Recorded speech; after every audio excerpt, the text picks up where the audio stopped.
Hello everyone, welcome to my channel. आज का जो हमारा टॉपिक है वो है क्लास 12 चैप्टर नंबर फर्स्ट, जिसका नाम है गैर व्यापारिक संस्था। गैर व्यापारिक संस्था जब यूपी बोर्ड वाले स्टूडेंट के लिए मोस्ट इम्पोर्टेंट चैप्टर है। इससे न्यूमेरिकल और थ्योरी के लिए तो मोस्ट इम्पोर्टेंट है, इससे थ्योरी और न्यूमेरिकल दोनों आते हैं। सो हम आपको आज गैर व्यापारिक संस्था पढ़ाएंगे, क्या होता है, इसके न्यूमेरिकल कैसे होते हैं, ये सारी चीज़ों के बारे में बताएंगे। जैसा कि मैंने बोर्ड पे लिख रखा है, गैर व्यापारिक संस्था का अर्थ। गैर व्यापारिक संस्था होती क्या है? गैर नाम से चैप्टर के समझ आ रहा है। गैर मतलब ऐसी संस्था जिसका कोई उद्देश्य नहीं है लाभ कमाना, ठीक है। तो अर्थ है ऐसी संस्थाएं जिनका उद्देश्य लाभ कमाना नहीं बल्कि अपने सदस्यों और समाज की सेवा करना, उनका मनोरंजन करना होता है, वो गैर व्यापारिक संस्था कहलाती है।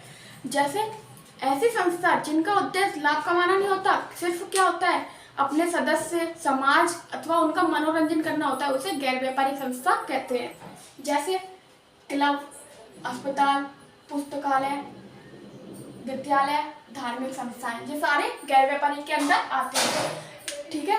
तो गैर व्यापारिक संस्थाएं क्या होती हैं? जिनका उद्देश्य लाभ कमाना नहीं बल्कि समाज सेवा और उनके मनोरंजन करना ही गैर व्यापारिक संस्था कहलाती है। गैर व्यापारिक संस्था के उद्देश्य, गैर व्यापारिक संस्था का फर्स्ट उद्देश्य है, इन संस्था का मुख्य उद्देश्य सदस्यों अथवा समाज को सेवा प्रदान करना होता है।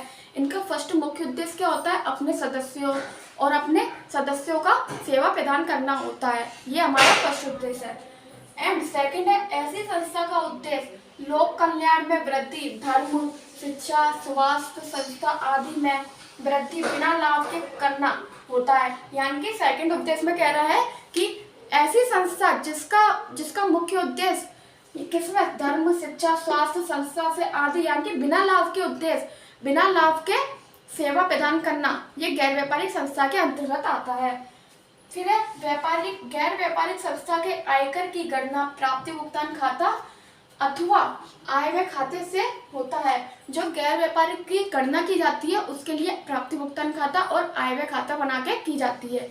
एंड जो लास्ट पॉइंट है वो है गैर व्यापारिक संस्था अपनी आर्थिक स्थिति पता लगाने के लिए आर्थिक चिट्ठा भी बनाती है।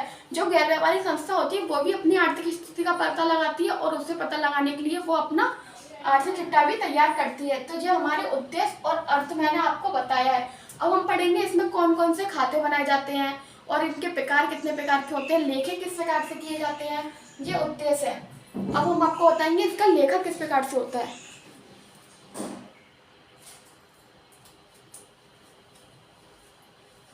अब हम आपको बताएंगे गैर व्यापारिक संस्था में किए गए लेखांकन, यानी कि जो इसमें खाते बनाए जाते हैं वो कैसे बनाए जाते हैं और कितने खाते बनाए जाते हैं, सो हम आपको बताएंगे। गैर व्यापारिक संस्था का लेखांकन। गैर व्यापारिक संस्था अपना हिसाब किताब व्यवस्थित प्रणाली यानी कि डबल एंट्री सिस्टम के आधार पर ही रखती है। जो गैर व्यापारिक संस्था होती है वो भी अपना हिसाब किताब डबल एंट्री के सिस्टम के आधार पर ही रखती है। और गैर व्यापारिक संस्था में लेखे का जो क्रम होता है वो है सबसे फर्स्ट प्राप्ति भुगतान खाता, जिसे आगम शोधन खाता भी बोलते हैं। एंड जो सेकंड है आय व्यय खाता और थर्ड है आर्थिक चिट्ठा या आर्थिक स्थिति। ये हमारे 3 अकाउंट से बनाए जाते हैं गैर व्यापारिक संस्था के अंदर। इनका क्रम है, सबसे पहले हम प्राप्ति और भुगतान खाता को बनाएंगे जिसे आगम शोधन खाते के नाम से भी जाना जाता है। उसके बाद हम आय व्यय खाता बनाएंगे। फिर एंड जो लास्ट खाता बनाया जाता है वो है आर्थिक चिट्ठा, जिसे हम स्थिति विवरण के नाम से भी जानते हैं।